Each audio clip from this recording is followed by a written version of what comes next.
Карамба ТВ представляет.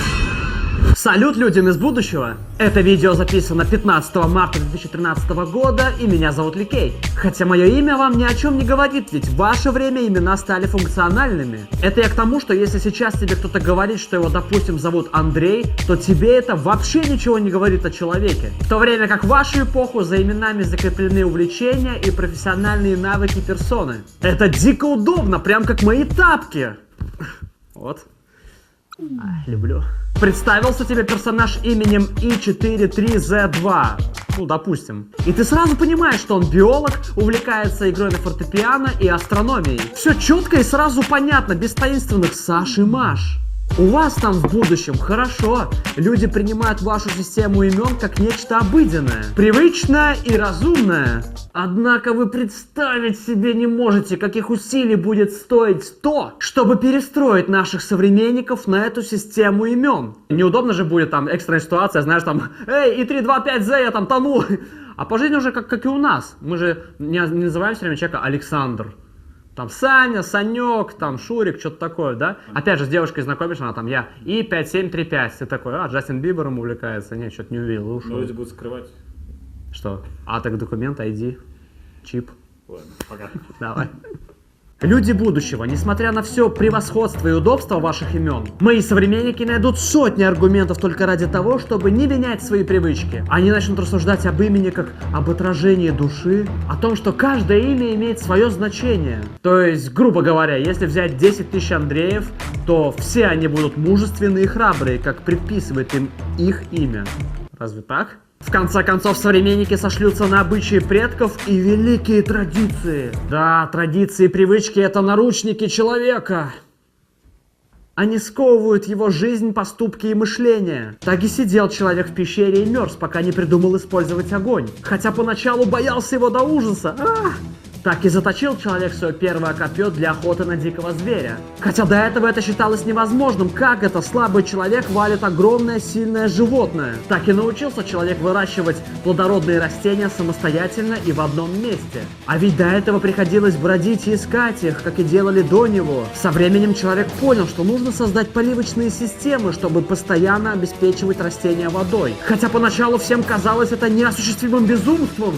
Ведь традиции предписывали молиться богам о дожде и приносить им жертву животных. Ведь так было всегда, традиция же. Традиционно было считать, что Земля — это центр мироздания, и вокруг нее вращается Солнце. Ну да.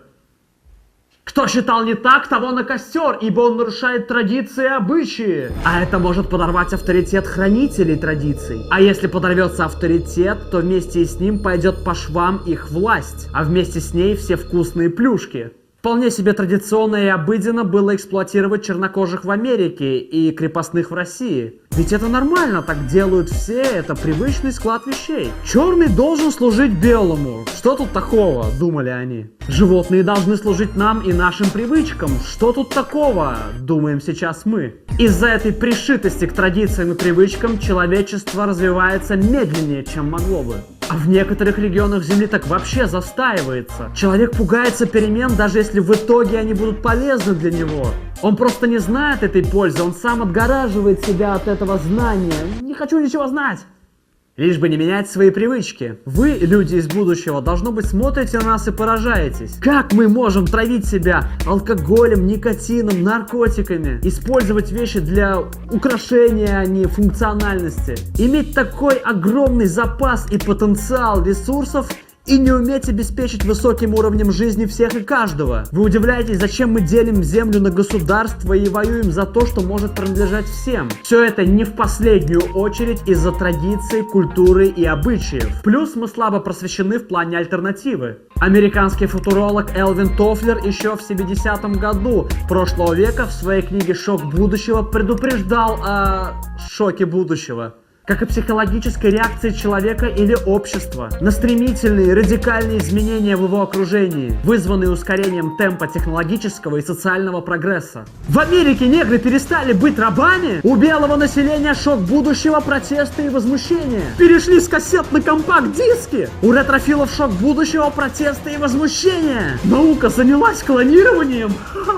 У церкви шок будущего, протесты и возмущения. Они влезают в наши традиции, порядки и обычаи. Не зная земля пытливых и смелых умов, не вышел бы человек из пещер, так бы и придерживался своих пещерных традиций. Да давай, выходи, смелей. Там все у вас нормально будет. Будете в такой трубке летать, самолет называется. Лифты у вас будут. Эйфелева башня, еще у вас такой будет аппарат, там у вас будет Твиттер, Фейсбук. Твиттер, Фейсбук, что я ему сейчас рассказываю? В общем, доверяй мне, там все хорошо будет, давай, сама. Первоначально все было обычаем, и кто хотел стать выше этого, тот должен был сделаться законодателем, волхвом, полубогом, то есть он должен был создавать обычаи. Вещь страшная, сопряженная с опасностью для жизни. Но какое до этого дело пытливому уму? Вопреки стереотипу о том, что обычаи создают власть имущие, скажу, что их создают ученые, мыслители, писатели, ну в общем выдающиеся умы. В то время как власть имущие их только поддерживают и копируют, либо наказывают и избавляются. Если власть затеяла войну, то она будет пропагандировать идеи патриотизма и национализма. Если власть желает укрепить свои позиции, то она будет разглагольствовать о возврате семейных ценностей или о необходимости церкви или духовенства. При условии, что в народе эта мысль популярна, она является обычаем, чтобы ему, народу, понравиться и выиграть очки в предвыборной гонке. То есть власть даже может так искренне не считать. Она лишь говорит то, что народ хочет услышать. Все. А если народ много рыпается, то его можно оболванить и успокоить новостями шоу-бизнеса, модой и дешевыми потребительскими кредитами. И власть и народ не хотят перемен, они боятся их. Это может подорвать привычный склад жизни. Нет, народ, конечно, хочет перемен к лучшему, но шок будущего, традиции и привычки сдерживают его. То есть он хочет перемен к лучшему вот в своих этих рамках, да? Он не может подумать, что лучшее может быть за рамками. Что ж, современники, люди настоящего, освобождайте умы. Не бойтесь нового, а лучше глубже узнавайте его. Ведь темноты боишься лишь до тех пор, пока не включишь свет. И не увидишь, что все хорошо и безопасно. Это не был не какой-то подкроватный монстр. Прежде чем сразу говорить «нет» новому, сперва лучше узнайте его. Не давайте убеждениям, традициям и привычкам говорить внутри вас. Большая мысль, поэтому сразу зачитаю лучше с бумаги. Следует помнить, что по большому счету, когда мы отвергаем новые идеи и людей, рассказывающих о них, ссылаясь на свои собственные воззрения, мы забываем о том, что эти наши воззрения тоже были аккуратно поданы и навязанными нам другими людьми. Просто происходило это в раннем детстве и, знаете, так, как будто бы непринужденно. И только впоследствии это стало привычкой. Грубо говоря, многие люди верующие не потому, что сами пришли к этому, а потому что их с детства культура делала верующими, и это вошло в привычку. С детства они росли в культуре жадных, соперничающих, и у них вошло в привычку быть жадным и соперничающим. И уже после этого они заключили, что жадность – это природа человека. Заключили по своей привычке. То есть тут классическая подмена вообще причины и следствия.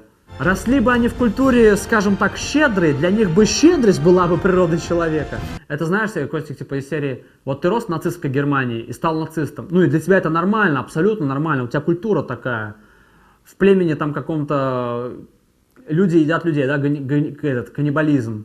Стал каннибалом, тоже для тебя это нормально. Тебе даже кажется, что люди от природы каннибалы, что-то такого, да. То есть культура, ну просто огромную роль играет. Пример из жизни. Вот после выпуска о вегетарианстве, который мы делали, один парень сделал видео опровержение, то есть ну, даже такое грубое, типа, что ты там втираешь, это все херня и все такое, да. Б12, ну все эти баяны, в общем. Но мы ничего ему на это не ответили, так, ну, как бы да, хорошо, думай так. Потом этот человек мне сам написал, этот парень, говорит, что, слушай, я тогда погорячился, я потом больше узнал о вегетарианстве, то есть тогда это у меня была первая реакция, вот это в моих рамках. Но когда я узнал больше о вегетарианстве, я сам стал вегетарианцем. Вот, просто идеальный пример. Что ж, современники, если вы готовы, не говорить сразу «нет». Если вы не испытываете шока будущего, если новое действительно интересует вас, то я покажу вам его. Привет, будущее!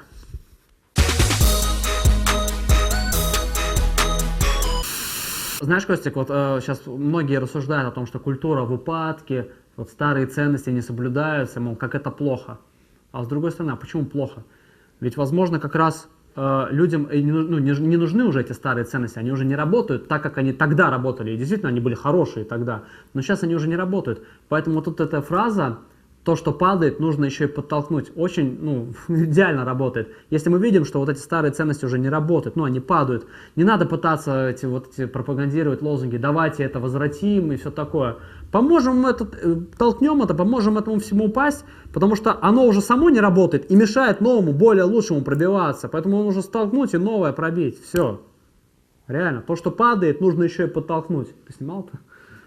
Черт.